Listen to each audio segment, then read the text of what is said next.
Greetings, peace, and health to each of you, wherever this meets you. I wanted to take a handful of minutes, maybe 10, maybe 12, and just lean into a theme of anger, and just process a couple things with you, share a couple things with you. In the last several days, I've interacted with a lot of different people who have named, voiced, reflected, just independently on newly arising or really loud and intense or really complicated and exhausting levels of anger. And I would even link that to just rumbling, things that rumble and tremble on the inside, that kind of spill and push our edges, that it's not just whatever default we have to the term anger or the term being angry, but I think the realm of trembling, the realm of rage, the realm of being fed up, the realm of not feeling heard or seen or valued or honored or centered or respected. I find that it is such an important space to reimagine, re-envision, to go into deeply, to create practices around in this time. And so I was writing this reflection this morning, and just kind of in a simple way thinking about, and this is me just processing and reflecting back and with and through and together with you. These are going to be imperfect words, as they always are. But as an Enneagram 9, as some of you know, if you're familiar with Enneagram, if you're not, bear with me for a minute, but there's a really complicated, loud, constant reservoir of anger that is underneath my day-to-day moving and breathing and interactions. And I would use other words too, intuitive force. I use the term fires and storms. Bullshit works really well too, sometimes, often, most of the time. And so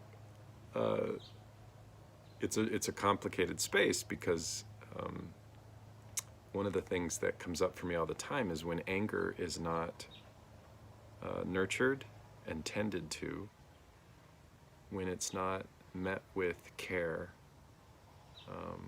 when it's not allowed to exist without judgment and limitation, and when the voice, when the ache, when the whatever's wanting to come out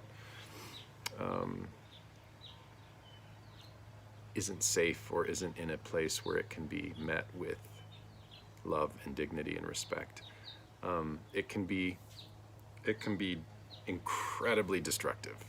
It actually destroys creation. It destroys people, relationships. It destroys our own body with stress and toxic self-critique and self-damaging. It destroys the earth and things of the earth and created things of the earth when it can be a destructive force. And I don't see that in each situation. It can be extremely negative and damaging, but as an objective frame, there is so much pressure that hasn't been nurtured, cared for, seen, respected, understood. And so I think about this through the context of radical personal relationship, radical personal life experience, but also systemic, institutional, public. The rage, the anger, the intuitive body, the pain of people. And so there almost needs to be, at some point, a level of destructive energy to wake people, to shake the system, to shake up. So what I there's all these layers and all these different things around all that, but I think just from a radical personal perspective, looking at how anger moves in me, the the sheer wonder, the sheer wisdom, the teacher of the intuitive body, the things that so easily can get suppressed, and sometimes rightfully get suppressed because of the situation and the interactions, and so how I think the question and the very real, difficult, uncomfortable work of how we go into our anger, to our intuitive body, to the place, to the places that have been hurt, the places that are sick and tired of any number of things, the places that feel heavy and stressful, and the places that shake and rumble with a desire to be seen and be connected and be loved. I think though how we go into that, how we tend to it, how we nurture it, is one of the biggest invitations of this time. I think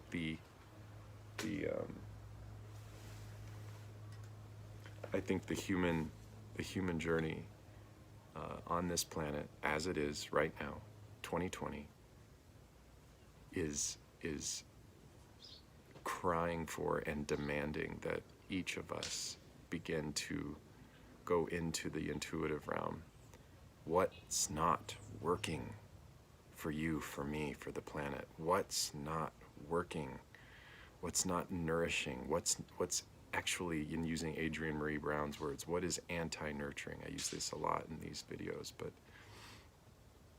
and so when I think about, and so moving from that or with that, then with tending, with nurturing, anger to me can be and is a devoted lover.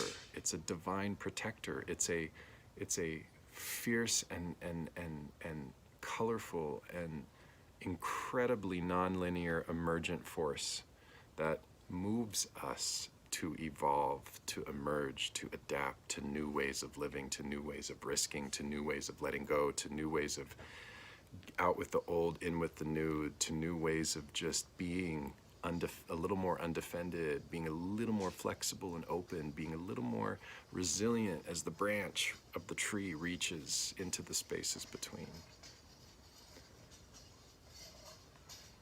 And so this, the invitations that live all around, how am I, how are you, how are we, moving with, listening to, honoring, and tending to what's really going on in here.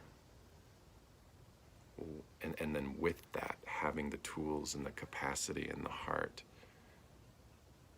to listen and be humble and to respect with dignity, with care, with patience, the truths and the trembling and the rumblings and the anger of others. How are others around us? How are others publicly not feeling seen, heard, cared for, nurtured? So it's a huge invitation. And so a couple things I wanted to just offer, and for me, staying close to it is dependent on practice, and for me that's moving, walking, practice, because it my body's moving, things are stewing and lifting, and it's intentionally listening for those things that are coming up. It's having a little notebook to write things down. It's having intention alongside of movement to allow things to rise and to come up as I'm moving, and to see where they go, to see how they map, to see how they get released, to literally envision them like moving through the body at almost like energy. And so it's having practices like that, building in time for walking and movement. To me, also, when there's a storm, or when there's wind, or if I'm anywhere near flowing, rushing water, creeks, rivers, streams, it's getting close to the waterfalls. It's getting close to these natural elements that to me, that touch and speak to and move with what feels like a similar energy going on the inside, like a rushing stream with the water kind of crashing and evolving and moving and continuing to flow. or the way wind can kind of rush in and bend the trees and bend and move our bodies and remind us of fragility and of our humble frames, surviving each day, trying to survive each day. And so I think